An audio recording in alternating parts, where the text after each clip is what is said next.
from the fact that the I am defendant... not crazy!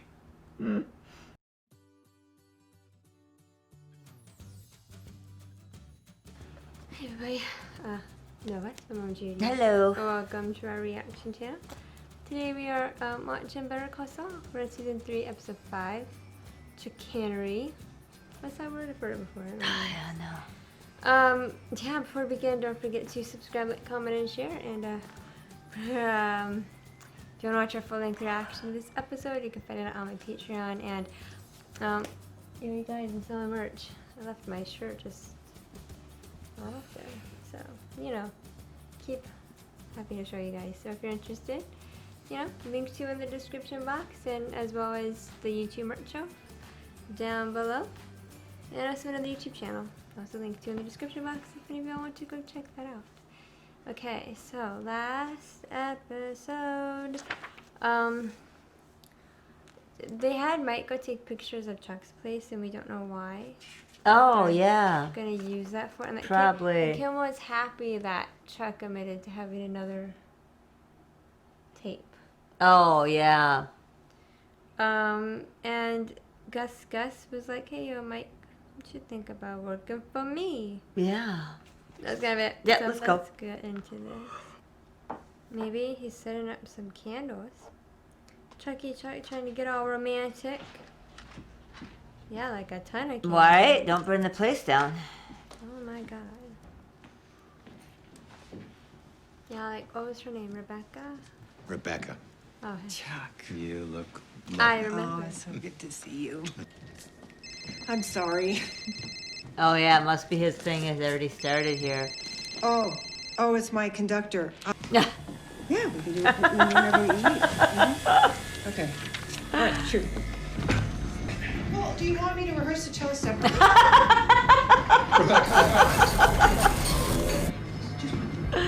Well, no, it's not just him, it's the whole section. Rebecca! Yeah. Chuck, what the hell? It is incredibly bad manners to answer a cell phone in company. Oh, my God. It's very rude. I shouldn't have been laughing at Chuck. It was kind of funny that she kept falling. She kept trying to get away. She just kept following. It was kind of funny. And they're like, "Rebecca." She's like, "What?" I'm like, "No, Rebecca." Okay, great. See you then. Kim's like, "Oh, thank goodness." Right? She's so responsible. I know. Kim's too good for this road, honestly. Well, Ah. for the Breaking Bad Better Call Saul, you know what I mean? It's already a solid case. We have Jimmy's statement from the pre-prosecution diversion. There's my testimony and the private eyes. Maybe there's no need to put you through the ringer like this. He wants to This isn't be about the me. one to take Or my Jimmy health. down. This is about PR. Your brother accessed documents that should have been secured at HHM. So What in Jimmy a way, did it's is kind of your unconscionable, fault, yes. Chuck. Let justice be done, though the heavens fall. Uh-oh, I think it's going to come back to bite him. Who, Chuck or Jimmy? Chuck. It's because, like Kim was doing that talking, and you say Mike was taking pictures, and... They got something planned. Mm-hmm. Wonder what they got planned. I know. They got something planned. Mm-hmm. Okay, if everyone's ready to I'm ready. begin Let's testimony. I know, I this. want to see what they're Riley, doing. call Good your old witness. Kimmy's going to come up Bang, with. bang. He and I were concerned that Jimmy might strike his brother. Oh, please. So that's when we stepped in. He never would Thank you, hit his Mr. brother. Hammond. Certainly. Never. Thank you, Mr. Oh, she's Chairman. going to love this.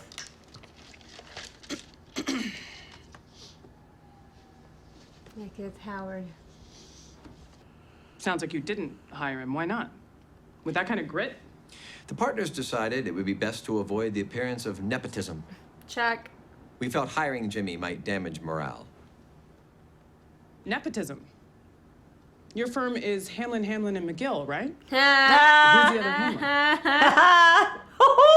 Hamlin? nice kid. My father. Oh, good one. Yes. Yes, my brother has many admirable qualities. In some ways, I can say I admire him. Oh, Jesus. Too cold. I love my brother. Ah. But Ted Kaczynski's brother loved him too. And he wanted to Who's help. Ted Is he one of the serial killers, I think? I have no clue. Or a Unabomber? Or so, I don't know. He's somebody. You're going to be getting comments on that. Yeah. Your phone, sir? I left it in the car. He didn't. You don't think so? No. Doesn't. I don't know. They got something planned. You know what I mean? Yeah. Excuse me. Sorry, it's yours. Hey, and that Hugh, or that, Yeah. is it working for him? Yeah. I can't think of his name, but I yes. can't either. I was like Huey or Huey or- Hugh or Not Hugh. Hugh get over her name. Hugh. Please raise your right hand. I remember something like that. Unhinged on the recording. Yes, I understand that. But what you heard was theater, performance, play acting. I exaggerated the the theater. symptoms of my disease. Do you hate your brother? Absolutely not. I think a little bit. I love my brother. He just thinks he's better than his There's brother. nothing malicious in Jimmy. He has a way of doing the worst things for reasons that sound almost noble. That's kind of true, though. It is. But what I know for sure is that the law is too important to be toyed with. And the way my brother treats the law, it breaks my heart. That's why I did what I did. Not to hurt him, Oh, but yeah. to protect something that I hold sacred. Oh, yeah. Thank you, Well, Mr. McGill. It was so Chuck could get his way, because Chuck always needs to get his way. He's superior. Oh. Oh, that's who's playing. Their flight was late.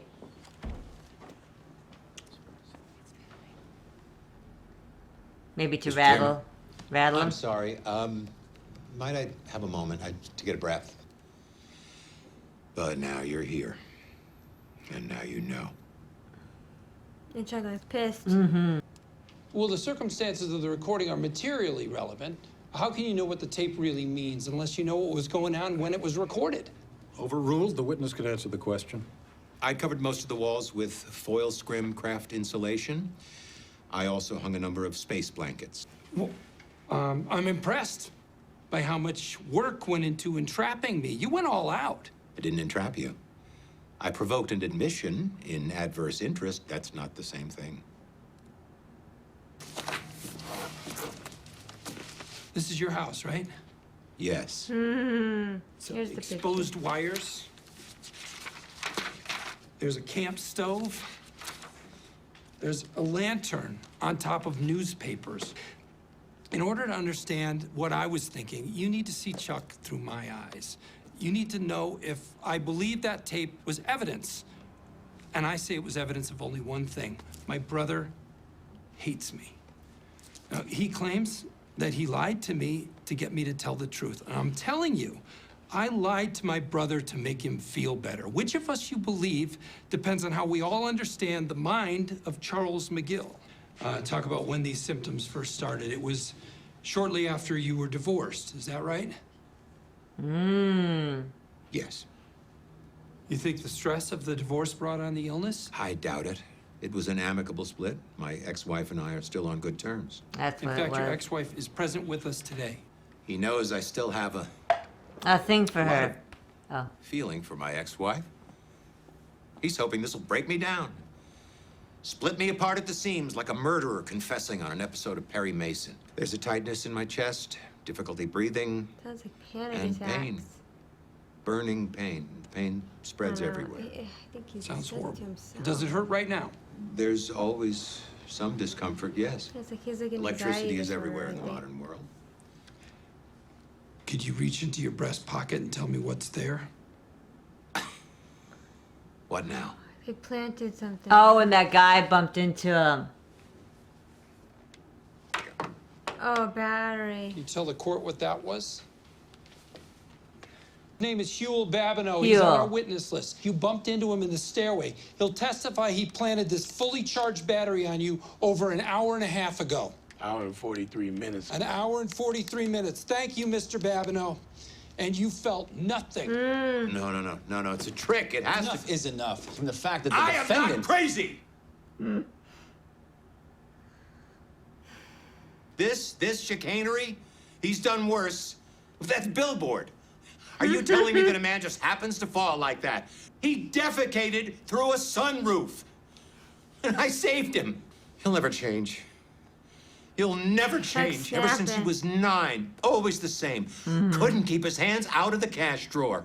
But not our Jimmy. Couldn't be precious Jimmy. And he gets to be a lawyer? What a sick joke. I should have stopped him when I had the chance. And you have to stop him. You. Oh, Chuck. That's what he wanted from you, Chuck. Yep. Oh. This is brutal. Because Jimmy tried to let them know, like, Chuck isn't always the most stable of all I people. apologize. And that's how he managed to trick Jimmy into confessing. Oh, Chuck. Jimmy's like, this is why I lived with people. You have anything else? Or helped. You can tell it kind of bothered Jimmy to have to do that. Chuck does hate him. He says he doesn't. But I I know. think he hates Jimmy. He's like jealous of him. I think it's just he's jealous. I don't know if he hates him, but I think he's just jealous of him. And that obviously he was Well, mom's favorite. love and and hate are very fine. that's things. true. Discussion time. Yeah. They got Chuck. I know. It's like I almost feel. It's like why do I almost want to feel bad for him? You know, even though I shouldn't. But Well, I think the thing about Chuck, I mean, the show hasn't, I mean, okay, it's clear he's struggling from a mental disorder because it all started happening right after he got his divorce. sounds like it. Yeah. And the stress of that, you know, I mean, even if it was like a good partying, just losing someone that had been in your life for however long, you know, probably takes a toll on or a somebody person. still cares for And if he still has feelings for her, maybe he didn't fully want to split. right. You know, and so it's kind of like, well, she said it sounds like she tours a lot with her work. Yeah. So maybe just like schedule wise, they just realized it wasn't working. You know? Yeah. But like, yeah, that's the thing. Like Chuck, it's like he does have a mental disorder. Like, the way I'm not a psychiatrist, so I don't want to be going on diagnosing like people. Like, he's fictional, but still. Right. But his symptoms, he just sounds like he's struggling with an anxiety type disorder, and he's utilizing for whatever reason, he's utilizing the electricity right. as an excuse. But really, it's going on all up in here. It's kind of like, Because sometimes when you do have like anxiety or panic attacks, Person. people can get physical symptoms with it. I know, And like, his just must be like really extreme physical symptoms. and then the kicker is and I don't know why he chose the electricity. Not that he purposely chose it, but why Right. that happened, you know? But yeah, I mean, as someone like myself with my anxiety disorder, you know, it's like back when I used to, I won't go into the details, you guys, but back when I used to really, really struggle with it, you know, I would make myself get headaches. I would make myself get nauseous. I purposely do that to my body because I didn't, like, want to go to school and stuff. And so it's like he's purposely, I think, making himself. Well, and two, maybe even just like it could maybe start like with the sensitivity to light, because sometimes that can kind of, you know, and then Yeah, it just could kind of be. maybe that maybe is where the electricity stuff came in or something, Maybe. you know. Yeah, because he had the battery on him for over an hour. Mm-hmm. An hour and 43 minutes. Thank you, Mom and Huel. And Huel was his name. Yes, Gosh. but yeah, and Chuck didn't know. And that's No. the thing. We also saw whatever, like last season or whenever, when he was at the doctor's, and the doctor, she turned on the machine without him knowing, and he was fine. Right. So It's all only when in his when head. he knows it's there, then yeah, he gets it in his head. If he doesn't know it's there, obviously then because he doesn't have an actual physical disorder. exactly. If he did that bad, he would have felt that battery. Immediately when Huel dumped it in his pocket, Yeah. he'd have felt it. And as someone with like a mental disorder, okay, like to a degree, I feel for Chuck, but at the same time, it's like excuses. Chuck, you need to get help, Yeah. and he refuses to get help. Well, he's so mean to Jimmy. And he's so Jimmy, mean, and he's so condescending. Oh, sorry, I'm kidding. Yeah, he is. Well, Jimmy's taking care of him this whole time. I know, Well, I except know. for lately, but you know what I mean? But before that, yeah. Yeah. Jimmy was so patient with him. I know. It's like he just would always give Jimmy shit. Even when Jimmy was like a kid. Chuck's Yeah. always just, had a resentment. Maybe not hate, but resentment towards his Well, I think it sounded like, because didn't his mom on her dying deathbed call out for Jimmy? So I think she, he was like I don't want to say favorite, but, favored him maybe a little bit Well, more. it's because Jimmy despite his screw-ups, he's just charismatic. Right. Like, you just can't help but like him. Right. Or forgive him. Right. Which, I mean, is problematic, but... Right. Right. There was Right. I mean, yeah, he's not a saint, that's for No, sure. but whereas Chuck, he just thinks... He has the Walter White problem, where he thinks he's better than everyone. Yeah, he has that air of like superiority. And when he's... Because he's the law. He even thinks he's above the, you know. But he's- it's like, Chuck, no one's perfect here. No one is better than... Well, okay, unless you want to count, like, serial killers or rapists or, like, really vile, evil people. But, like, not talking about those people. Just, like, everyday normal people. Like, no one's better than anyone else. You know? So it's like... I mean, maybe some people get on a legal level, sure, but on a, like... You know what I'm trying to say. Mhm. And so... Yeah, but like, so part of me felt kind of satisfied that they kind of. I know.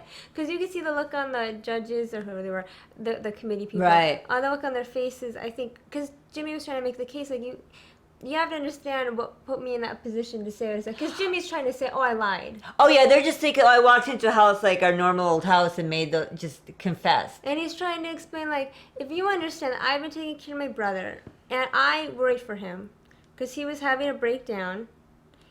And then he took advantage of that. So I lied to him, Right. which he's technically lying, but he lied to him about the felony to make him feel better. Mm-hmm. Right? That's his case. He's trying to make, which is smart. And it worked, it looks and like. it looked like, because those committee members were kind of like, oh. Right. And when Chuck at the end went off on Jimmy. Mm-hmm. And then knowing he had that battery thing in his, you know, for an hour and 43 fully minutes. charged battery. Mm-hmm. Yeah, because then Jimmy put it in his phone and the phone clicked it right on Yeah, I did. to show it was fully charged. Yeah, I did. Or that the battery was a full battery.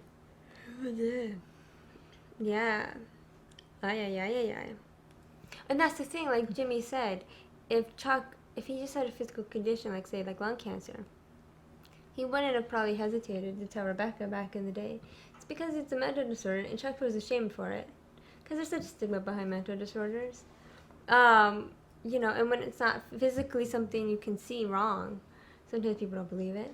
Yeah, they have a hard time believing And it. so, like, from the mental disorder standpoint, I feel for Chuck. I do, because I truly think that's what he has, and he needs to get help. Because it's a struggle, as someone who knows what's like And to have a obviously mental he's disorder. struggling. Yeah, Yeah. as someone knows what it's like to have a mental disorder, you know, it's not easy, but the kicker is, at the end of the day, you can't blame the world for it. You gotta get help. Mm-hmm. And he has to get help. Mm-hmm. And he refuses to get help. I think it's his age and the time he comes from. Yeah, and he doesn't want to believe he has a mental... Because he's... He would be less than. Right, because he'd be... Yeah, He well, would- he probably wouldn't be able to do his law stuff that he... Well, not that he's doing it anyway, I but... don't know why he wouldn't. That's true. I'm sure there's plenty. Yeah. I'm sure there's plenty of lawyers that No, have things you're like right. anxiety and depression and stuff. No, you're right. I guess I just meant like how severe it was or something. Like depending on what they diagnosed him with. I don't know. Whatever. I wouldn't imagine Yeah. that would be the case, but yeah, who knows? Yeah. Well, okay, so that was. Yeah, no, I felt very conflicted. I felt satisfied yet awkward Yeah. at the end. I know. I was like, yes, It's Jimmy. like I But mean then I was like, ooh. I know. I felt bad for Chuck. I mean I do because you know. Yeah, but he's so tough to like. I know he is, but it doesn't mean you still can't feel bad for him. Yeah, I'm just saying he's tough to like. Chuck makes it tough to like him. Mm-hmm. Oh boy. He makes it so. There's Jimmy, who's a screw up. Makes it so easy to like him. So, okay, that's kind of it. That was a good episode. Yeah. I felt like I still feel like I watched a lot of it because I was just so engrossed in it, but this was Yeah. a good one. Yeah, okay. But no Mike or Gus. Nope. But yeah, so this is how we saw how Huel came into the Oh picture. yeah. So that's kind of funny. Yeah. But yeah, so hope you guys enjoyed this, our reaction to this episode. Don't forget to subscribe, like, comment, and share. And if you want to watch our full-length reaction to this episode, you can find it on my Patreon. And have a beautiful one today. So see you. Good night.